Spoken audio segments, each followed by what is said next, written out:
Hi friends, മൗനം സമ്മതം രണ്ടാം ഭാഗത്തിന്റെ 344ാമത്തെ എപ്പിസോഡിലേക്ക് എല്ലാവർക്കും സ്വാഗതം. ചാനൽ ഇതുവരെ സബ്സ്ക്രൈബ് ചെയ്ത കാണുന്നുണ്ടെങ്കിൽ തീർച്ചയായിട്ടും സബ്സ്ക്രൈബ് ചെയ്യാൻ, ലൈക്ക് ചെയ്യുക, ഷെയർ ചെയ്യുക, കമന്റ് ചെയ്യുക. അപ്പോൾ വൈകിപ്പിക്കാതെ തന്നെ നമുക്ക് എപ്പിസോഡിലേക്ക് പോയാലോ. എപ്പിസോഡിന്റെ തുടക്കത്തിൽ തന്നെ കാണിക്കുന്നത് ആശ അശോകിനെയാണ്. അവർ രണ്ടുപേരും ഇങ്ങനെ കിടക്കുമ്പോഴായിരിക്കും ആ കട്ടിൽ നിന്ന് ഇങ്ങനെ സൗണ്ട് വരുന്നത്. അപ്പോൾ അശോക് ഇങ്ങനെ നോക്കിയിട്ട് പറയും, ഈ കട്ടിൽ ഇപ്പൊ പൊട്ടിപ്പോന്നാ തോന്നുന്നതെന്ന്. അപ്പൊ ആശ ഇങ്ങനെ ഇവര് എന്തെങ്കിലും ഇങ്ങനെ നോക്കുമ്പോഴായിരിക്കും ആശ പറയുന്നത്, അശോക് ഇങ്ങനെയാണെന്നുണ്ടെങ്കിൽ നമുക്ക് രണ്ടുപേർക്കും താഴെ കിടന്ന് ഉറങ്ങേണ്ടി വരും എന്ന് പറയും. അപ്പൊ അശോക് ചോദിക്കും, എന്ത് താഴെ കിടന്നുറങ്ങാനോ, അതെങ്ങനെ താഴെ കിടന്നുറങ്ങുന്നത്? അപ്പൊ ആശ പറയും, ഓ അതെന്താ ഞാൻ കാണിച്ചു തരാം, നിങ്ങൾ ആദ്യം അവിടെ നിന്ന് എഴുന്നേക്ക്, എങ്ങനെ താഴെ കിടന്നുറങ്ങാൻ ഞാനിപ്പോൾ കാണിച്ചു തരാമെന്ന് പറഞ്ഞിട്ട് ആശ എഴുന്നേക്കായിരിക്കും. അങ്ങനെ അശോകർ പറയുന്നത്, ഈ കട്ടിലിന്റെ ഈ മെത്ത എടുത്തിട്ടൊന്ന് അടിയിലേക്ക് വിരിച്ചിട്ടുണ്ടോ, അതിന് മേലെ കിടന്നാൽ മതി എന്ന് പറഞ്ഞിട്ട് ആശ ഇങ്ങനെ ഒന്ന് ഹെൽപ്പ് ചെയ്യാന്ന് പറഞ്ഞ അശോകനോട് ഹെൽപ്പ് വയ്ക്കുമ്പോഴായിരിക്കും അവിടേക്ക് പെട്ടെന്ന് ഒരു എലി വരുന്നത്. അപ്പൊ എലിയെ കണ്ട പിന്നെ ആശയെ അറിയാലോ. ആശയ്ക്ക് ആകെ പേടിയായി. ആശ പെട്ടെന്ന് അയ്യോ എലി എലി എന്ന് പറഞ്ഞിട്ട് ചാടി കയറി ആ ബെഡിന്റെ മേലെ കയറി നിൽക്കുകയാണ്. ഒന്നാമത് ആ ബെഡ് പൊട്ടാനായിരിക്കുകയാണ്, അതിന്റെ മേലെയാണ് ആശ കയറിയിരിക്കുന്നത്. അങ്ങനെ ആശ അതിന്റെ മേലെ കയറിയിട്ട് ഒരുപാട് ഇങ്ങനെ നിലവിളിക്കുന്നുണ്ട്, അയ്യോ എലി എലി എന്നൊക്കെ പറയുന്നത്. അപ്പൊ അശോകനാണ് ഇതെല്ലാം കണ്ടിട്ട് ചിരി വരികയാണ്. അങ്ങനെ അശോക് ചിരിച്ചുകൊണ്ടിരിക്കുമ്പോൾ ആശയ്ക്ക്, നിങ്ങൾ എന്താ ഇങ്ങനെ ചിരിക്കുന്നത്, എലിയെ കണ്ടില്ല, എലി എനിക്ക് പേടിയായിരുന്നു കളാന്ന് പറഞ്ഞിട്ട് ഇതൊന്ന് ഓടിപ്പിക്കുക അശോക് ഓടിപ്പിക്കുന്നു പറഞ്ഞ് ഇങ്ങനെ പറയാൻ. അങ്ങനെ അശോക് ആ ഒരു മിനിറ്റിന് ഇങ്ങനെ ഒച്ചയ്ക്കല്ലോ, ഞാൻ എന്തെങ്കിലുമൊക്കെ ചെയ്യാന്ന് പറഞ്ഞിട്ട് അശോക് ഇങ്ങനെ ഒരു വിധത്തിൽ ആ എലിയുടെ പിറകെ ഇങ്ങനെ പോയി അതിനെങ്ങനെയൊക്കെയോ ഓടിച്ച് ആ എലി അങ്ങനെ പോവാണ്. അങ്ങനെ ആശയ്ക്ക് ഒരു സമാധാനമാവും. അങ്ങനെ അശോക് പറയും, വാ എലിയൊക്കെ പോയി, ഇനി ആ ബെഡ് എടുത്ത് താഴെ ഉണ്ട്, അവിടെ കിടക്കാന്ന് പറയും. അപ്പൊ ആശ പറയും, എങ്ങോട്ട് കിടക്കാൻ, ഇനി നമുക്ക് ഇവിടെ തന്നെ കിടന്നാൽ മതി, അതൊന്നും കുഴപ്പമില്ല, അടി കിടക്കുന്നതിനേക്കാൾ ബെഡ് കിടക്കുന്നതാണ്, അല്ലെങ്കിൽ എലി വരുമെന്ന് പറഞ്ഞിട്ട് ആശ അത് പേടിച്ചിട്ട് അവിടെ തന്നെ കിടക്കാന്ന് പറയണം. അപ്പൊ അത് കേട്ടോണ്ട് അശോകനെ ഇങ്ങനെ ചിരി വരും. അപ്പൊ അശോകനെ കളിയാക്കി ചിരിച്ചുകൊണ്ട് ഇങ്ങനെ അവിടെ തന്നെ കിടക്കാൻ നോക്കുകയാണ്. അപ്പൊ ആശയാണെങ്കിൽ ആ എലി അവിടെ എവിടെ ഉണ്ടാവും എന്നുള്ള ഇങ്ങനെ പേടിച്ചിങ്ങനെ ഇരിക്കായിരിക്കും. അപ്പൊ അശോക് പറയും, മുള നീ ഒന്ന് കിടന്നുറങ്ങുക, ആ എലിയൊക്കെ പോയി എന്ന് പറയും. അങ്ങനെ ആശ ഒരു വിധത്തിൽ ഇങ്ങനെ കിടക്കായിരിക്കും. അങ്ങനെ അവരിങ്ങനെ കിടന്നു വരുമ്പോ പിന്നെയും ആ ഒച്ച കേൾക്കും. അപ്പൊ ആശ പറയും, അശോക് നമ്മളിവിടെ അഡ്ജസ്റ്റ് ചെയ്തേ പറ്റും, നിങ്ങളിങ്ങനെ ഒച്ച ഉണ്ടാക്കില്ലേ, അനങ്ങിയ അപ്പൊ ഒച്ച ഉണ്ടാവാണ്ട് അനങ്ങാതെ അറ്റൻഷൻ പൊസിഷനിൽ കിടക്കേണ്ടി വരും എന്ന് പറയും. അങ്ങനെ അവരിങ്ങനെ ഒരു കിടക്കുമ്പോഴായിരിക്കും പെട്ടെന്ന് ആശ ഇങ്ങനെ തിരിയുമ്പോ പിന്നെ ഒച്ച കേൾക്കും. അപ്പൊ അശോക് വയ്ക്കും, ഇപ്പൊ ആരാ ഒച്ച ഉണ്ടാക്കിയ? അപ്പൊ ആശ അറിയും, ആശയ്ക്കാണ് ഇതെല്ലാം കണ്ടിട്ട് ചിരി വരും. ആശ പറയും, സോറി അശോക്, അറിയാതെ പറ്റിപ്പോന്നാണ്, ഒരു അഡ്ജസ്റ്റ്മെന്റിൽ കിടക്കല്ലേ, അപ്പൊ അങ്ങനെയൊക്കെ സംഭവിക്കുന്നതെന്ന് പറഞ്ഞിട്ട് ഇവരിങ്ങനെ ഓരോന്നും ചിരിക്കുമ്പോഴും അല്ലെങ്കിൽ എന്തെങ്കിലുമൊക്കെ ഇറങ്ങുമ്പോഴത്തേക്ക് അതിന്റെ ഒച്ച ഇങ്ങനെ വരികയാണ്. അപ്പൊ ഇവരാണെങ്കിൽ അത് കേട്ടോണ്ട് ഒരുപാട് ചിരിച്ചിങ്ങനെ ചിരിച്ചിങ്ങനെ കിടക്കാണ് അവിടെ. അപ്പോൾ ഇവരുടെ മുതലാളാണെങ്കിൽ ഈ സൗണ്ട് എല്ലാം കേട്ടോണ്ട് ഈ കട്ടിലിന്റെ സൗണ്ട് കേൾക്കുന്നുണ്ട്, അതിന്റെ കൂടെ ഇവരുടെ ചിരിയൊക്കെ കൂടി കേട്ട് അയാളിങ്ങനെ ചിരിച്ചുകൊണ്ട് അവിടെ നിന്ന് പോകും. അങ്ങനെ അവരെല്ലാം കിടന്നുറങ്ങി പിന്നെ രാവിലെ ആവും. പിന്നെ പിറ്റേ ദിവസം ഒരാളിങ്ങനെ വാതിൽ മുട്ടുന്നുണ്ടാവും. അപ്പോൾ ആശ വന്ന് വാതിൽ തുറന്നു നോക്കുമ്പോൾ അത് ഇന്നലെ കിച്ചണിൽ കണ്ട് ചേട്ടനായിരിക്കും. അയാൾ പറയും, മാഡം നിങ്ങൾക്ക് എന്തെങ്കിലും കുളിക്കാനോ നനക്കാനൊക്കെ ഉണ്ടെങ്കിൽ ഇപ്പം ചെയ്തോളൂ, 1 മണിക്കൂറിന് വേണ്ടി വെള്ളം വന്നിട്ടുണ്ട്, കുറച്ചുകൂടി നേരം കഴിഞ്ഞാൽ അതൊക്കെ പോവും, അതുകൊണ്ട് ഇപ്പം എന്തെങ്കിലും ചെയ്യാനുണ്ടെങ്കിൽ ചെയ്തോ എന്ന് പറഞ്ഞിട്ട് അയാൾ പോകും. അങ്ങനെ ആശയാണെങ്കിൽ വേഗം അശോകിനെ പോയി വിളിക്കും, അശോക് എഴുന്നേൽക്ക്, നമുക്ക് വേഗം റെഡി ആവണം, പോകാനുള്ളതല്ലേ, വേറെ 1 മണിക്കൂർ മാത്രം വെള്ളം വന്നിട്ടുണ്ട്, ഇപ്പൊ എന്തൊക്കെ ചെയ്യാന്ന് വെച്ചാൽ ഇപ്പൊ തന്നെ ചെയ്ത് തീർക്കണം എന്നൊക്കെ പറയും. അപ്പൊ അശോക് പറയും, ഈ അഗ്നിഹോത്ര വീട്ടിൽ എങ്ങനെ വെള്ളം നിന്ന് പോകുന്നതെന്ന് ചോദിക്കും. അശോക് ആണെങ്കിൽ ഉറക്കപ്പിച്ചില്ല അങ്ങനെ അവരൊന്ന് പറയാണ്. അപ്പൊ ആശയാണെങ്കിൽ ഇതെല്ലാം കണ്ടിട്ട് മനസ്സിൽ വിചാരിക്കും, അശോക് നിങ്ങൾ എപ്പോഴെങ്കിലും കണ്ണൊന്ന് തുറന്ന് നോക്ക്, നിങ്ങളുടെ ഉള്ളിലിരിക്കുന്ന ആ ഒരു കൊട്ടാരത്തിൽ നിന്നും പുറത്തേക്ക് വാന്നിങ്ങനെ ആശ പറയും. പിന്നീട് കാണിക്കുന്ന നിരഞ്ജനയാണ്. നിരഞ്ജന ഇങ്ങനെ ഇരിക്കുമ്പോഴായിരിക്കും പുറകിൽ കൂടെ കാവ്യ പട്ടമൊക്കെ പിടിച്ചോണ്ട് താഴത്തേക്ക് പോകുന്നത്. അങ്ങനെ കാവ്യ അതിലിങ്ങനെ എഴുതായിരിക്കും, ചെറിയ നിങ്ങൾ വേഗം വീട്ടിലേക്ക് വാന്ന് പറഞ്ഞിങ്ങനെ എഴുതുന്നുണ്ടാവും. ഇതെല്ലാം കണ്ടോണ്ട് സോജ വരും. അങ്ങനെ സോജ എന്തായി ചെയ്യുന്നതെന്ന് ചോദിക്കുമ്പോൾ കാവ്യ പറയും, ഞാനെന്തിന് ചെറിയമ്മയോട് ചെറിയച്ഛനോട് വേഗം വീട്ടിലേക്ക് വരാൻ പറഞ്ഞിട്ടുണ്ട്, ഞാൻ ഈ പട്ടം പറത്തുമ്പോൾ അവരെങ്ങനെയും ഇത് കാണുമ്പോൾ അവരെന്റെ അടുത്തേക്ക് വരില്ലേ, അതിന് വേണ്ടിയിട്ടാണെന്ന് പറയും. അപ്പൊ സോജൻ പറയും, മോളെന്നൊരു കാര്യം ചെയ്യും, ഈ പട്ടം മരത്ത് ഈ പട്ടത്തിൽ എഴുതിയിരിക്കുന്ന മെസ്സേജ് കണ്ടിട്ട് ചെറിയമ്മ എത്രയും പെട്ടെന്ന് മോളടുത്തേക്ക് ഓടി വരും എന്നിങ്ങനെ പറയും. അപ്പോൾ കാവ്യ ഇങ്ങനെ നിരഞ്ജന ഇങ്ങനെ നോക്കും. അങ്ങനെ കാവ്യ നിരഞ്ജന അടുത്തേക്ക് ഓടി പോകുന്ന കാണുമ്പോൾ സോജ കാവ്യ ഇങ്ങനെ തടയുന്നതിന് കാവ്യ ഓടി നിരഞ്ജന അടുത്തേക്ക് പോവാണ്. മുത്തശ്ശ പ്ലീസ് മുത്തശ്ശ, എനിക്ക് ഇവിടെ ചെറിയമ്മയും ചെറിയച്ഛനൊന്നും ഇല്ലാതെ പറ്റുന്നില്ല, അവരെ വീട്ടിലില്ലാതെ ഒരു രസമല്ല, ചെറിയമ്മ എനിക്ക് എത്രത്തോളം പാട്ട് പാടി തന്നിരുന്നു, എൻ്റെ കൂടെ എപ്പോഴും ഓരോ തമാശകളൊക്കെ കാണിച്ചിരുന്നു, എൻ്റെ കൂടെ എപ്പോഴും കളിക്കുന്നതായിരുന്നു ചെറിയമ്മ, ഇപ്പം എനിക്ക് ചെറിയമ്മ ഒന്നും ഇല്ലാതെ ഇവിടെ നിൽക്കാൻ തന്നെ തോന്നുന്നില്ല, എനിക്ക് ഒരുപാട് സങ്കടമാവുന്നു, എനിക്ക് അവരെ കുറിച്ച് ഒരുപാട് ഓർമ്മ വരികയാണ്, എനിക്ക് അവരെ കാണണം, പ്ലീസ്. മുത്തശ്ശൻ പറഞ്ഞ അവരെന്തായാലും കേൾക്കും, മുത്തശ്ശനൊന്ന് അവരെ ഇങ്ങോട്ട് കൊണ്ടുപോവാന്നിങ്ങനെ കാവ്യ ഇങ്ങനെ വാശി പിടിച്ച് പറയുമ്പോൾ നിരഞ്ജനാണെങ്കിൽ ഒന്നും മൈൻഡ് ചെയ്യാതെ അവിടുന്ന് എഴുന്നേറ്റ് പോവും. അപ്പൊ സോജ കാവ്യയോട് പറയും, മോള് വിഷമിക്കേണ്ട, മോള് വേഗം ആ പട്ടം മരത്തി നോക്ക്, അപ്പൊ അത് കണ്ടോണ്ട് ചെറിയമ്മ എന്തായാലും മോളുടെ അടുത്തേക്ക് വരാതിരിക്കില്ല എന്നൊക്കെ പറഞ്ഞ് കാവ്യ അവിടുന്ന് പറഞ്ഞേക്കും. പിന്നീട് കാണിക്കുന്നത് ആശയാണ്. ആശ കുളിച്ച് എല്ലാം കഴിഞ്ഞ് ഇങ്ങനെ വരുമായിരിക്കും അശോകിനെ പിന്നെയും വിളിക്കാൻ വേണ്ടിയിട്ട്. അങ്ങനെ അശോക് ഇങ്ങനെ കിടന്നു നോക്കുന്നത് കാണുമ്പോൾ ആശ പെട്ടെന്ന് അശോകിനെ വിളിക്കാതെ അവിടെ ഇരുന്നിട്ട് ആശയുടെ മുടിയിൽ ആ വെള്ളം അങ്ങനെ അശോകിനെ മുഖത്തേക്ക് ഇങ്ങനെ തെളിപ്പിക്കുകയാണ്. അപ്പം അത് കണ്ടുകൊണ്ട് അശോക് ഇങ്ങനെ എഴുന്നേക്കും. അങ്ങനെ ആശ ഗുഡ് മോർണിംഗ് ഒക്കെ പറയും. അങ്ങനെ അശോകും ഗുഡ് മോർണിംഗ് ഒക്കെ പറയും. എന്നിട്ട് ചോദിക്കും നീ ഇത്ര പെട്ടെന്ന് റെഡിയായി വന്നോന്ന്. അപ്പം ആശ പറയും പിന്നെ അല്ലാതെ ഇപ്പം തന്നെ ഒരുപാട് ലേറ്റായി, വാ നിങ്ങൾ എഴുന്നേക്ക്, നിങ്ങൾക്ക് ജോലിക്ക് പോകാനുള്ളതല്ലേ, ഇങ്ങനെ കിടന്നുറങ്ങിയാൽ ഇങ്ങനെ വേഗം ഫ്രഷ് ആവാൻ നോക്കുക, അത് കഴിഞ്ഞാൽ പിന്നെ വെള്ളം കിട്ടില്ല എന്നൊക്കെ പറഞ്ഞിട്ട് അശോക ഇങ്ങനെ വിളിക്കുകയായിരിക്കും. അപ്പോൾ അശോക ഇങ്ങനെ മടിയായിട്ടാണ് ഇങ്ങനെ കിടക്കും. അങ്ങനെ ആശ പറയാം അശോക് എഴുന്നേക്ക്, ഇനി കിടക്കില്ല, ഇനി ടൈമില്ല, എഴുന്നേക്ക്, ഇനി വെള്ളമൊന്നും കിട്ടില്ല എന്ന് പറയും. അങ്ങനെ അപ്പോൾ അശോക് ചോദിക്കും വെള്ളം കിട്ടില്ല, നീ എന്താ പറയുന്നത്? അപ്പോൾ ആശു പറയാം ഞാൻ പറഞ്ഞ ശരി ഞാൻ നിങ്ങൾക്ക് വേണ്ടിയിട്ട് ബക്കറ്റിൽ വെള്ളമൊക്കെ നിറച്ച് വെച്ചിരിക്കുകയാണ്, വേഗം പോയി കുടിക്കാൻ പറയും. അപ്പോൾ അശോക് പറയും അല്ല ബക്കറ്റിൽ വെള്ളം നിറയ്ക്കാൻ അതിനെ എവിടുന്നാ കുളിക്കുന്നത്? അപ്പൊ ആശു പറയും എവിടുന്ന് വിളിക്കാൻ, പുറത്തുനിന്ന് പറയും. അപ്പൊ അശോക് എന്ത് പുറത്തുനിന്നോ, നിനക്കെന്താ വട്ടായോ, ഞാനിങ്ങനെ പുറത്തു പോയി കുളിക്കുക. അപ്പൊ ആശ പറയും പിന്നെ പുറത്തുനിന്നുള്ളത് എങ്ങനെ കുളിക്കുക, ഇവിടെ ഉള്ളത് അങ്ങനെ തന്നെ കുളിക്കാന്ന് പറയും. അപ്പം അശോക് പറയും ആശയ നിനക്ക് എന്നെ അറിയുന്നതല്ലേ, ഞാനിങ്ങനെ അവിടെ പോയി കുളിക്കുക, ഞാൻ അങ്ങനെ കുളിക്കില്ല എന്ന് പറഞ്ഞിട്ട് അശോക് പിന്നെ അവിടെ കിടക്കും. അപ്പാണെങ്കിൽ ആശു പിന്നെ അശോകനെ കുത്തി പൊക്കിക്കൊണ്ട് പറയും അശോക് നിങ്ങൾ പറയുന്നൊന്ന് കേൾക്ക്, ഇത്രയും ലേറ്റായി, ഇനി വൈകിപ്പിക്കാൻ പറ്റില്ല, വേഗം പോയി കുളിച്ച് റെഡി ആവുക, എന്നിട്ട് വേണം വർക്കിന് പോവാൻ, അശോക് എഴുന്നേക്കെന്നൊക്കെ പറഞ്ഞിട്ട് ഞാനില്ല നിങ്ങളുടെ കൂടെ, അപ്പം പിന്നെന്തിനാ നിങ്ങൾ പേടിക്കുന്നത്? അപ്പം അശോകാണെങ്കിൽ എനിക്ക് കംഫർട്ടബിൾ അല്ല എന്നൊക്കെ പറഞ്ഞ് ഇങ്ങനെ ഓരോ തടസ്സങ്ങൾ ഇങ്ങനെ പറയുന്നുണ്ട്. ആശയാണെങ്കിൽ അശോകിനെ ഒക്കെ ഇങ്ങനെ വരിച്ച് പിടിച്ച് അങ്ങോട്ട് കൊണ്ടുവരികയാണ് പുറത്തേക്ക്. അങ്ങനെ ഒരുവിധം പുറത്തേക്ക് എത്തിച്ചപ്പോൾ തന്നെ അശോക് പറയും ആശ ഇത് നോക്കി ഇവിടെ എല്ലാവരും നിൽക്കുന്ന കണ്ടില്ല, എനിക്ക് ഒരിക്കലും പറ്റില്ല, ഞാൻ ഒരിക്കലും ഇവിടെ കംഫർട്ടബിൾ അല്ല, എനിക്ക് കുളിക്കാൻ പറ്റില്ല ഇവിടെ എന്ന് പറഞ്ഞിട്ട് അശോക് പിന്നെ ഇങ്ങനെ വേണ്ടെന്ന് പറയാം. അപ്പം അശോക് ആണെങ്കിൽ അശോക് എന്താ ഇങ്ങനെ വാശി പിടിച്ചാൽ എന്താ ചെയ്യുക, അതൊന്നും പറഞ്ഞാൽ പറ്റില്ല, ഞാൻ ഇല്ല, അപ്പം നിങ്ങൾ എൻ്റെ കൂടെ വാ, ഞാൻ കാണിച്ചു തരാം എന്താ സംഭവം എന്ന് പറഞ്ഞിട്ട് ആശയാണെങ്കിൽ അശോകിനെ ഇങ്ങനെ പിടിച്ച് വലിച്ച് അങ്ങനെ പുറത്തേക്ക് കൊണ്ടുവരും. അശോക് കുറേ തവണ പറയാം ആശ വേണ്ട എനിക്കിവിടെ പറ്റില്ല, എനിക്ക് കുളിക്കാൻ പറ്റില്ല എന്നിങ്ങനെ പറയാം. അപ്പോൾ ആശാനെങ്കിൽ അതിനനുസരിച്ച് അശോകനെ അവിടെ പിടിച്ച് വലിച്ച് കൊണ്ടുവരും. അങ്ങനെ അശോക് പറയും ഇത് നോക്കി ഇവിടെ എത്ര പേര് ആൾക്കാരെ ഇരിക്കുന്നത്, എത്ര പേര് സ്ത്രീകളായി ഇരിക്കുന്നത്, അതുപോലെ ഒരു തീരെ വൃത്തിയുള്ള വെടിപ്പില്ല, ഇവിടെ ഞാനിങ്ങനെ കുളിക്കുന്നത് എന്നൊക്കെ പറഞ്ഞിട്ട് അശോക് ഇങ്ങനെ ഓരോ തടസ്സങ്ങൾ പറയാം. അപ്പോൾ ആശ പറയുന്നത് എന്ത് പറഞ്ഞിട്ട് കാര്യം, നിങ്ങൾ കുളിച്ചേ പറ്റി അവിടെ പോയി കുളിക്കും, ഞാനിവിടെ ഉള്ളത് പിന്നെ എന്തെങ്കിലും പേടിക്കുന്നതൊന്നും കുഴപ്പമില്ലാത്ത കാര്യം, അവിടെ എല്ലാവരും കുളിക്കാറുള്ളത് തന്നെയാണെന്ന് പറയും. അങ്ങനെ അശോകിനെ ഒരു വിധത്തിൽ ആശ ഉന്തി തള്ളി ആ ബാത്റൂമിലേക്ക് ആക്കും. അങ്ങനെ വാതിലൊക്കെ അടച്ച അങ്ങനെ ആശ തുണി ഉണക്കിടാൻ വരെയായിരിക്കും. അപ്പൊ അശോകാണെങ്കിൽ വാതിലെല്ലാം തുറന്നിട്ട് ആശയുടെ അടുത്തേക്ക് വരും. ആശ എനിക്കിടെ കുളിക്കാൻ പറ്റില്ല, വാതിലൊരു നോക്ക് പോലില്ല, പിന്നെ ഞാൻ എന്നെ കുളിക്കാം.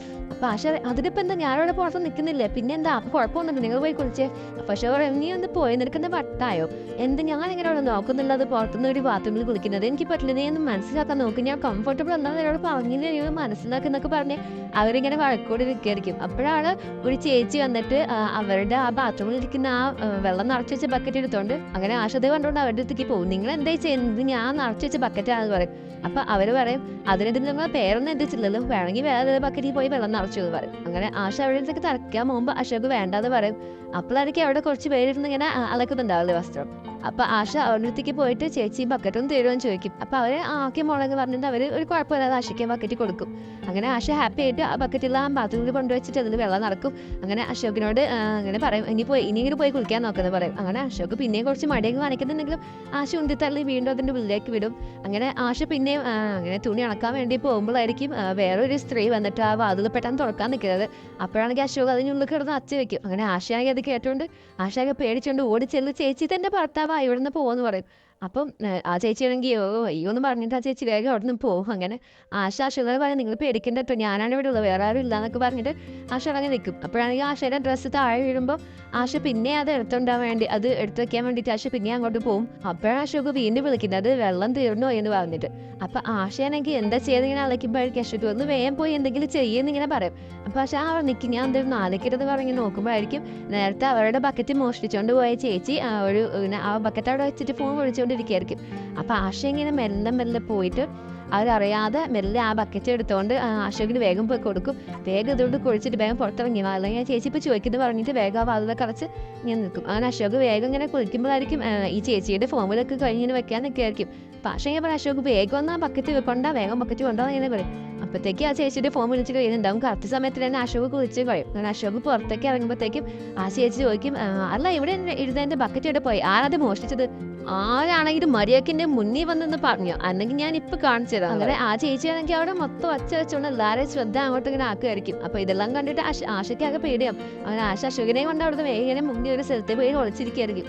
അപ്പോഴായിരിക്കും അവിടെ ഇരിക്കുന്ന ഒരു ചേച്ചി ഇങ്ങനെ പറയുന്നതാണത്, ആരാ ഇവളുടെയൊക്കെ ബക്കറ്റ് എടുത്തോണ്ടാണല്ലോ ധൈര്യം കാണിച്ചത്, മുൻപ് പ്രാവശ്യം തന്നെ ഇങ്ങനെ ഒരു പ്രശ്നം ഉണ്ടായിട്ട് അവളോട് മുടി പിടിച്ച് വലിച്ചോട്ടാ കൊണ്ടുപോയത്, ആർക്കാണ് അവനെ അങ്ങനെ കിട്ടാൻ പോകുന്നത് എന്താ പറയാം. അപ്പൊ ഇതെല്ലാം കേൾക്കുമ്പോൾ ആശയ്ക്കാകെ പേടിയാവും. അങ്ങനെ ആശയുടെ മുടിയൊക്കെ നോക്കി ഇങ്ങനെ വിഷമിച്ചിരിക്കുകയായിരിക്കും. അപ്പൊ അശോകത വന്നിട്ട് ചിരി എന്നിട്ട് പറയും, കണ്ടോ നീ എല്ലാം എപ്പോഴും പറയാനുള്ളത്, നീ എവിടെയുണ്ടോ അവിടെ പ്രശ്നം ഉണ്ടാവില്ല, നിനക്കെല്ലാം ഹാൻഡിൽ ചെയ്യാൻ അറിയാന്നൊക്കെ. എന്നിട്ട് ഇപ്പൊ എന്താ, ഇപ്പൊ ആ ചേച്ചി കിടന്ന് അലർന്ന് കണ്ടില്ലേ, ഇനിയിപ്പൊ എന്തേ ആണെന്ന് പറയും. അപ്പൊ ആശ അറിയും, നിങ്ങൾ ഈ സമയത്ത് എനിക്കിട്ട് ഇങ്ങനെ കൊട്ടാൻ നിൽക്കല്ലേ, ഇപ്പൊ നമ്മൾ എങ്ങനെയാണ് ഈ സിറ്റുവേഷൻ കണ്ടുപിടിക്കാന്ന് നോക്കേണ്ടത്, ഒരു കാര്യം ചെയ്യാൻ നമുക്ക് ഇവിടെ നിൽക്കാം, അപ്പൊ അവരോട് നമ്മൾ കാണില്ലല്ലോ എന്ന് പറയും. അപ്പൊ ആണെങ്കിൽ അശോകയുടെ ഐഡിയ വരും. അങ്ങനെ അശോക് ആശയുടെ സാരി എടുത്തോണ്ട് ആശയുടെ മുഖം ഇങ്ങനെ മറപ്പിക്കും. ആശ ചോദിക്കും, എന്താ ചെയ്യുന്നതൊക്കെ ചോദിക്കും. ഇതൊക്കെ എന്തെന്ന് പറഞ്ഞിട്ട് അശോക് ആശ അവിടെ നിന്ന് കൊണ്ടുപോകും. അങ്ങനെ അശോക് ആണെങ്കിൽ നേരെ ആശയം കൊണ്ട് അവിടെ ഇടയിലേക്ക് പോവാറ്. എവിടെ വേണ്ട വെള്ളം പറയടി, എവിടെ നീ എന്നെ വെള്ളം കൊണ്ട് അയച്ചത്, ഞാൻ നിന്നെ ആകെ ഒരു ജോലിയിൽ ഏൽപ്പിച്ചതോ, ആ വെള്ളം ഒന്ന് സൂക്ഷിച്ചു വെക്കേ, എന്നിട്ട് നീ ഇപ്പൊ അവിടെ കൊണ്ടേ കളഞ്ഞത്. അപ്പൊ ആശയ്ക്ക് അതെല്ലാം കണ്ടിട്ട് ചിരി വരും. അങ്ങനെ ആശ പറയും, എന്നോട് ക്ഷമിക്കണം പ്രാണനാഥൻ, ഞാൻ ആ വെള്ളം എല്ലാം സൂക്ഷിച്ചു വെച്ചതാ, പക്ഷെ അത് ആരും എൻ്റെ അടുത്ത് എടുത്തോണ്ട് പോയി, ഒരു ചെറിയ തെറ്റ, എന്നോട് ക്ഷമിക്കണം എന്ന് പറയും. അപ്പൊ അശോക് ആ സ്ത്രീയേക്കാൾ വലിയ ഒച്ചനാക്കിയിട്ട് പറയും, അതെങ്ങനെ ക്ഷമിക്കാനാ, നീ ഒരു ചെറിയ ജോലി ഏൽപ്പിച്ചിട്ട് കൊണ്ട് അത് നിനക്ക് പണിയൊക്കെ ചെയ്യാൻ കഴിയല്ലോ, ഇതിന്റെ ഇടയിൽ ആരും ഈ ബക്കറ്റൊക്കെ എടുത്തോണ്ട് പോകുന്നത്, നിങ്ങളാണോ എന്റെ ബക്കറ്റ് എന്ന് ചോദിക്കും ആ സ്ത്രീയോട്. അപ്പൊ അത് പറയും, എന്റെ ബക്കറ്റ് കാണായി പോയിട്ടുണ്ട്, ആരെയും വെള്ളം കൊണ്ടോന്ന്.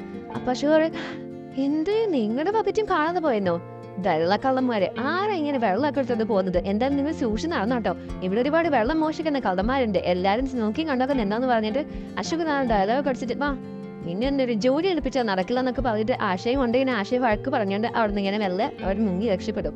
അങ്ങനെ അവർ രണ്ടുപേരും ഓരോരുത്തർ റൂമിലെത്തും. റൂമിലെത്തി കഴിഞ്ഞ് ആശ ഒരുപാട് ഇങ്ങനെ ചിരിക്കും, അശോ നിങ്ങളെ ഞാൻ സമ്മതിച്ച് അന്നിരിക്കുന്നു, എന്തായാലും എന്റെ ഭർത്താവ് ഒരു ടാലന്റ് ഉള്ളവൻ തന്നെ ആള്, പക്ഷെ ഒരു കാര്യം നിങ്ങൾക്ക് സമ്മതിക്കാതിരിക്കാൻ വയ്യ, ഇങ്ങനത്തെ ടാലന്റ് നിങ്ങൾക്ക് എന്റെ അടുത്ത് നല്ല കിട്ടിയതെന്ന് ചോദിക്കും.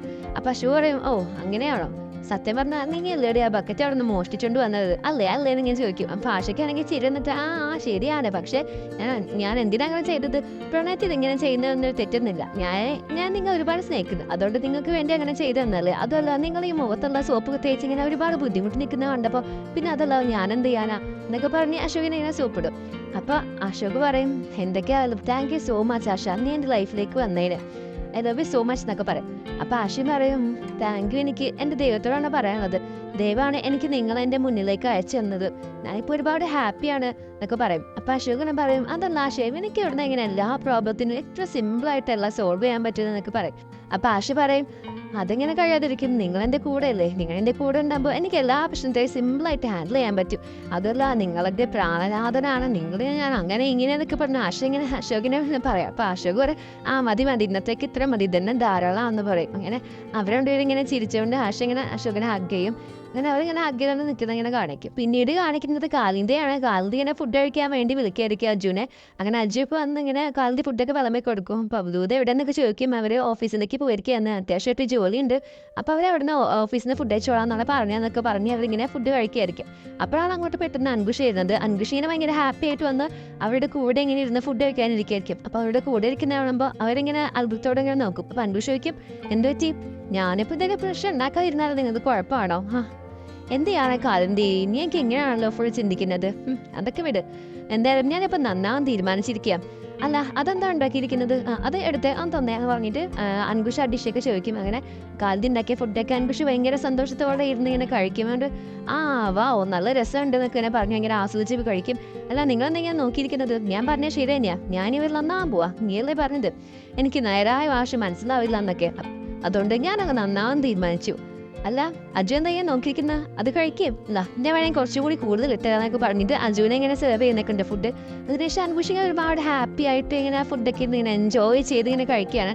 അപ്പൊ ഇതെല്ലാം കണ്ടിട്ട് കാലിന്റെ ഇങ്ങനെ മനസ്സിൽ വിചാരിക്കും, എന്തോ പന്തികളുണ്ട്, ഞാൻ നേരത്തെ ചിന്തിച്ചത് ശരി തന്നെയാ, ഇവൻ അപ്പൊ എന്തൊക്കെയോ ഇരുന്ന് ആലോചിച്ചിട്ട് എന്തോ ഒരു പ്ലാൻ ചെയ്ത് മനഃപൂർവ്വം ചെയ്യുന്നതാണ് ഇവൻ, ഇങ്ങനെ ഉള്ളിൽ ഇവനെ നേരെ തിരിച്ചായിരിക്കും ചിന്തിക്കുന്നുണ്ടാവുന്നൊക്കെ പറഞ്ഞിങ്ങനെ കാവ്യന്തി ഇങ്ങനെ പറയാണ് അൻകുഷിനെ കുറിച്ച് ഇങ്ങനെ മനസ്സിൽ വിചാരിക്കുകയാണ്. പിന്നീട് കാണിക്കുന്നത് കാവ്യ സോജയാണ്. കാവ്യനെ കൊണ്ട് ഇങ്ങനെ പാലൊക്കെ കുടിപ്പിക്കുകയായിരിക്കും സോജ. അപ്പൊ ഇനി ചെറിയമ്മയും ചെറിച്ചും വന്നാലേ കുടിക്കുള്ളൂ എന്നൊക്കെ പറഞ്ഞ് ഇങ്ങനെ വാശി കാണിക്കുന്നുണ്ട്. അങ്ങനെ സോജ കാവ്യയെ കൊണ്ട് പാലൊക്കെ കുടിപ്പിക്കുന്നുണ്ട്. അപ്പോഴാണ് ജ്യോതി അങ്ങോട്ട് വരുന്നത്. ജ്യോതി ചോദിക്കും, അച്ഛൻ എവിടെ പോയി, ഈ വീട്ടിൽ ഇത്രയും പ്രശ്നമുണ്ടായ കാര്യമൊക്കെ ഞാൻ അറിഞ്ഞു. അപ്പൊ സോജ പറയും, ഞാനത് അങ്ങോട്ട് വിളിച്ചു പറയാൻ നിൽക്കായിരുന്നു, ജ്യോതി പറയും അതൊന്നും എനിക്കിപ്പോൾ കേൾക്കണ്ട, എനിക്കിപ്പോൾ അച്ഛൻ എവിടെന്ന് മാത്രം അറിഞ്ഞാൽ മതി, എനിക്ക് കുറച്ച് ചോദ്യത്തിന് ഉത്തരമുള്ള എനിക്ക് അച്ഛൻ തരേണ്ടതാണെന്ന് പറയും. അപ്പോൾ സോജ പറയും അച്ഛൻ റൂമിലുണ്ടെന്ന് പറയും.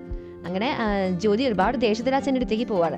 അപ്പോൾ കാവ്യ എന്താ പ്രശ്നം എന്നൊക്കെ തിരക്കും. അപ്പോൾ സോജ പറയാതെ ഒന്നുമില്ല, മോളെ പോയി ഹോംവർക്ക് ചെയ്യുന്നത് വന്നിട്ട് കാവ്യ അവിടെ നിന്ന് മാറ്റും. അപ്പോഴായിരിക്കും സിദ്ധാർത്ഥ വരുന്നത്. സിദ്ധാർത്ഥ ചോദിക്കും ജ്യോതി എവിടെ പോയി എന്നൊക്കെ ചോദിക്കും. അപ്പോൾ അച്ഛൻ്റെ അടുത്തേക്ക് പോയിരിക്കുകയാണ്. അപ്പോൾ സിദ്ധാർത്ഥ പറയും ഇന്നലെ ഞാൻ ഈ കറളെല്ലാം പറഞ്ഞപ്പോൾ ജ്യോതി ആകെ ടെൻഷനായി, അപ്പം തന്നെ ഇങ്ങോട്ട് പോരണമെന്ന് പറഞ്ഞ് വാശി പിടിച്ചിരുന്നു. പിന്നെ ഞാൻ ആ സമയത്ത് ഇങ്ങനെ വരുമെന്ന് വിചാരിച്ചിട്ടാണ് വേണ്ടെന്ന് വെച്ചത്, അതുകൊണ്ടാണ് ഇന്ന് രാവിലെ തന്നെ ഇങ്ങോട്ട് വന്നത് എന്നൊക്കെ പറയും. അപ്പോൾ സോജ പറയും അത് സാരമില്ല, എനിക്ക് മനസ്സിലാവും എന്നൊക്കെ പറയും. പിന്നീട് കാണിക്കുന്ന ജ്യോതിയാണ്. ജ്യോതി നിരഞ്ജൻ്റെ അടുത്ത് പോയിട്ട് നല്ല ചീത്ത പറയാണ്, നിങ്ങൾ എന്ത് പരിപാടിയായി കാണിച്ചത്, ഞങ്ങൾ 3 പേരിൽ എനിക്ക് ഏറ്റവും കൂടുതൽ ഇഷ്ടം അശോകനല്ലായിരുന്നു, നിങ്ങൾ അവനെ തലയെ നീട്ടി നടക്കല്ലായിരുന്നു, അവൻ നിങ്ങളെ എങ്ങനെയാണ് കണ്ടിരുന്നതെന്നറിയാം, ഒരു അച്ഛനായിട്ടല്ല ഒരു ഭഗവാനായിട്ട് കണ്ട് അവനെ നിങ്ങൾ പൂജിച്ചിരുന്നു, എന്നിട്ട് നിങ്ങൾ ഇതാണ് അവനക്ക് കൊടുത്തത്, നിങ്ങൾ ഇത്രയും അവനെ സ്നേഹിക്കുന്നു, അങ്ങനെ ചെയ്യുന്നു ഇങ്ങനെ ചെയ്യുന്നു, അവന് വേണ്ടി അത് ചെയ്യുന്നൊക്കെ പറഞ്ഞിട്ട് അവനെ വീട് വിട്ട് പോകാമെന്ന് പറഞ്ഞപ്പോൾ ഒന്ന് തടയുക, അവനെ വഴക്ക് പറയാൻ ശാസിക്കുക ഒന്നും നിങ്ങൾ ചെയ്തില്ലല്ലോ, അങ്ങ് പോട്ടെന്ന് വെച്ചല്ലേ. നിങ്ങളൊക്കെ എന്ത് അച്ഛനാണ് ഇങ്ങനെയുള്ള ഒരു മകനോട് പെരുമാറേണ്ടത്, അവൻ നിങ്ങൾ ഇത്രയും സ്നേഹിക്കുന്നുണ്ടെന്നൊക്കെ പറഞ്ഞിട്ട് ഇതാണ് നിങ്ങളുടെ സ്നേഹം, അവൻ നിങ്ങളെ സ്നേഹിച്ചതിനും ആരാധിച്ചതിനും നിങ്ങളുടെ കൂടെ എല്ലാ കാര്യത്തിനും അപ്പം നിനക്ക് നിങ്ങൾ കൊടുത്ത സമ്മാനം ഇതാണോ, എന്ത് അച്ഛനാണ് നിങ്ങളെന്നൊക്കെ പറഞ്ഞിട്ട് ജ്യോതി ഇങ്ങനെ ഒരുപാട് വഴക്ക് പറയണം. അപ്പം ഇതെല്ലാം കേട്ട് നിരഞ്ജൻ ഇങ്ങനെ തിളച്ചിരിക്കാണ്. അവനോട് നിരഞ്ജൻ അങ്ങോട്ട് പറയും നിനക്ക് ഇനി എന്തെങ്കിലും പറയാനോ ചോദിക്കാനുണ്ടെങ്കിൽ ഇവനോട് ചോദിച്ചാൽ മതി എന്ന് പറഞ്ഞിട്ട് നിരഞ്ജൻ ഓടിപ്പോയി അശോകിൻ്റെ നിരഞ്ജനും ഒപ്പം നിൽക്കുന്ന ഒരു ഫോട്ടോ എടുത്ത് ഇങ്ങനെ ജ്യോതിക്ക് കാണിച്ചു കൊടുക്കുകയാണ്. എന്നിട്ട് ആ ഫോട്ടോ അവിടെ ഇറങ്ങി പൊട്ടിക്കുകയാണ്. ഞാൻ അവിടെ പറഞ്ഞയച്ചതെന്നല്ല, അവന് സ്വയം ഇവിടുന്ന് എന്നെ ഒരു ചീത്ത വിളിച്ചുകൊണ്ട് അവൻ ഇവിടുന്ന് ഇറങ്ങിപ്പോയതാണ്, അതുകൊണ്ട് അവൻ ഇങ്ങോട്ട് വരണം എന്ന് തോന്നുമ്പോൾ അവൻ തന്നെ ഇങ്ങോട്ട് വന്നോളും. അതുമല്ല ഈ വീട് എൻ്റെ ഇഷ്ടത്തിലാണ് പോയിക്കൊണ്ടിരുന്നത്, ഈ വീട് ഒരിക്കലും വിഭജിക്കണമെന്ന് ഞാൻ ആഗ്രഹിച്ചിട്ടില്ല, അതുപോലെ തന്നെ നിന്റെ 2ാം കല്യാണം നടക്കണമെന്ന് ഞാൻ ആലോചിച്ചിട്ടില്ല, അതൊക്കെ ഇവിടെ നടന്നതും എല്ലാവരും എനിക്കെതിരെ തിരിഞ്ഞതും എല്ലാം ആ ആശ വന്നതിന് ശേഷമാണ്. അവരുടെ വാക്കുകളായിട്ടാണ് എല്ലാവരും എനിക്കെതിരെ തിരിയാൻ തുടങ്ങിയത്. അശോകും ഞാൻ തമ്മിൽ ഒരു ബന്ധമില്ലാതെ പറഞ്ഞത് അശോക് തന്നെയാണ്, അവനവൻ്റെ സ്വന്തം ഇഷ്ടപ്രകാരം തന്നെയാണ് ഈ വീട്ടിൽ നിന്ന് ഇറങ്ങിപ്പോയത്, അതുപോലെ തന്നെ അവൻ ഇങ്ങോട്ട് വേണം തോന്നുകയാണെങ്കിൽ മാത്രം വന്നാൽ മതി, അതുമല്ല ഇതുപോലെ തോന്നിവാസം പറയാനും എന്നോട് എന്ത് ചെയ്യേണ്ടെന്ന് പറയാനുള്ള അവകാശം നിനക്ക് ഞാൻ തന്നിട്ടില്ല, അതുകൊണ്ട് നീ നിന്റെ നിരക്ക് തന്നെ എന്നോട് സംസാരിച്ചാൽ മതി. ഇതെല്ലാം കേട്ടുണ്ട് ജ്യോതി പറയും എൻ്റെ ഭഗവാനെ എന്തൊരു മനുഷ്യനായത്, ഇത്രയും കാര്യമൊക്കെ സംഭവിച്ചിട്ട് വീണ്ടും എന്ന് പറഞ്ഞിങ്ങനെ തുടങ്ങായിരിക്കും. അപ്പോൾ നിരഞ്ജനാണെങ്കിൽ പിന്നെ അലറി ഒച്ച വയ്ക്കും, മിണ്ടാതിരിക്കുകയാണ് എന്നോട് ഞാൻ പറഞ്ഞത്, അതുമല്ല എനിക്ക് എന്തൊക്കെ സംഭവിച്ചാലും ഒരു പ്രശ്നവുമില്ല, കാരണം ഞാൻ എന്ന് പറയുന്നത് എനിക്ക് എന്നെ ധാരാളമാണ്, എനിക്ക് ഞാൻ തന്നെ മതി, വേറൊരാളുടെ ആവശ്യവും സഹതാപവും എനിക്ക് വേണ്ട, എനിക്ക് ഞാൻ തന്നെ ധാരാളമാണെന്ന് പറഞ്ഞിട്ട് നിരഞ്ജൻ അവിടെ കയറി നിന്നിരിക്കും. അങ്ങനെ ജ്യോതിയുടെ അവിടെ നിന്ന് പോകാൻ പറയും. എന്നിട്ട് നിരഞ്ജൻ അവിടെ ഇങ്ങനെ ദേഷ്യം പിടിച്ച് ഇങ്ങനെ ആ കസേരയിൽ ഇങ്ങനെ ഇരിക്കുകയായിരിക്കും. അപ്പോൾ ഇത് കണ്ടുകൊണ്ട് ജ്യോതി കുറച്ച് നേരം നോക്കി നിന്നിട്ട് ഒരുപാട് ദേഷ്യവും വെറുപ്പൊക്കെ കൊണ്ട് ജ്യോതി അവിടെ നിന്ന് പോവുകയാണ്. ഇതോടുകൂടി നമ്മുടെ 344-ാമത്തെ എപ്പിസോഡ് ഇവിടെ അവസാനിക്കുകയാണ്. എപ്പിസോഡ് എല്ലാവർക്കും ഇഷ്ടപ്പെട്ടെന്ന് വിചാരിക്കുന്നു. ഇഷ്ടപ്പെട്ടാൽ തീർച്ചയായിട്ടും ലൈക്ക് ചെയ്യുക, ഷെയർ ചെയ്യുക, സബ്സ്ക്രൈബ് ചെയ്യുക, കമൻറ്റ് ചെയ്യുക. അപ്പോൾ ഇനി നമുക്കൊരു പ്രധാനപ്പെട്ട ഒരു കാര്യം പറയാനുണ്ട്. എന്താണെന്ന് വെച്ചാൽ ഞാൻ ഈ വീഡിയോ ലാസ്റ്റ് പറയാനാണ് വിചാരിച്ചത്. എന്താണെന്ന് വെച്ചാൽ നമ്മൾ ഇടവിട്ടാണല്ലോ അപ്ലോഡ് ചെയ്യുന്നത്. അപ്പോൾ അത് എനിക്കിതെന്ന് വെച്ചാൽ എക്സാം അവിടെ വരാൻ പോകുന്നത്, അതുകൊണ്ട് തന്നെ എനിക്കിനി കണ്ടിന്യൂസ് ആയിട്ട് അപ്ലോഡ് ചെയ്യാൻ ഒരിക്കലും പറ്റില്ല. അത് നമ്മൾ ആദ്യം പറഞ്ഞിട്ടുള്ള കാര്യമാണ്, കണ്ടിന്യൂസ് ആയിട്ട് അപ്ലോഡ് ചെയ്യാൻ പറ്റില്ല. ശനി ഞായർ വെള്ളിയാഴ്ച അങ്ങനെയൊക്കെ ഒരു 3 ദിവസം അടുപ്പിച്ചൊക്കെ നമുക്ക് ഇടാൻ പറ്റത്തുള്ളൂ ചിലപ്പോൾ തന്നെ. അപ്പോൾ ഇനി നമുക്ക് ഇടവിട്ട് എന്ന് പറയുമ്പോൾ ഞാൻ ഒന്നെങ്കിൽ ഇൻസ്റ്റാഗ്രാമിൽ സ്റ്റോറി ഇടാം, അല്ലെങ്കിൽ എനിക്കറിയാം ഞാൻ ഇടവിട്ടായിരിക്കും അപ്ലോഡ് ചെയ്യാൻ പോകുന്നത്. എക്സാം ഉള്ളതുകൊണ്ടാണ് ഇങ്ങനെ ചെയ്യുന്നത് കേട്ടോ. അപ്പോൾ ചിലപ്പോൾ ഒരു ഡേ ഒക്കെ മിസ്സായെന്ന് വരാം, കാരണം അറിയാമല്ലോ ഗൈസ്, എക്സാം നമുക്കിത് ചെയ്യാൻ പറ്റില്ലല്ലോ. അപ്പോൾ അതിനുശേഷം ഞാൻ പൂർവ്വധികം ശക്തിയോടുകൂടി തിരിച്ചു വരുന്നതായിരിക്കും, എക്സ്പ്ലനേഷനൊക്കെ വീഡിയോ ഇട്ടുകൊണ്ട്. അപ്പോൾ എല്ലാവരും പ്രാർത്ഥിക്കാം, എക്സാമൊക്കെ വരാൻ പോവാണ്. പക്ഷെ വീഡിയോ നമ്മൾ മുടക്കില്ല, നമ്മൾ അപ്ലോഡ് ചെയ്യും എന്തായാലും. പക്ഷെ ചിലപ്പോൾ ഒരു ദിവസമൊക്കെ മിസ്സായെന്ന് വരാം, ഇടവിട്ടോട്ട് അപ്ലോഡ് ചെയ്യുന്നതിൽ തന്നെ ഒരു ദിവസമൊക്കെ മിസ്സായെന്ന് വരാൻ ചിലപ്പോൾ. അതിൻ്റെ എന്താ പറയുക, നിസ്സഹായാവസ്ഥ കൊണ്ട് അങ്ങനെ മിസ്സായി പോകുന്നതാണ്. ഞാൻ മനഃപൂർവ്വം ഒരിക്കലും ചെയ്യില്ല. അപ്പോൾ എക്സാം ആണല്ലോ ഗൈസ്, നിങ്ങൾക്ക് അറിയുന്നതല്ലേ. അപ്പോൾ എന്താ ചെയ്യുക, അപ്പോൾ നമുക്കിനി അടുത്ത വീഡിയോയിൽ കാണാം. അതുവരെ ബൈ.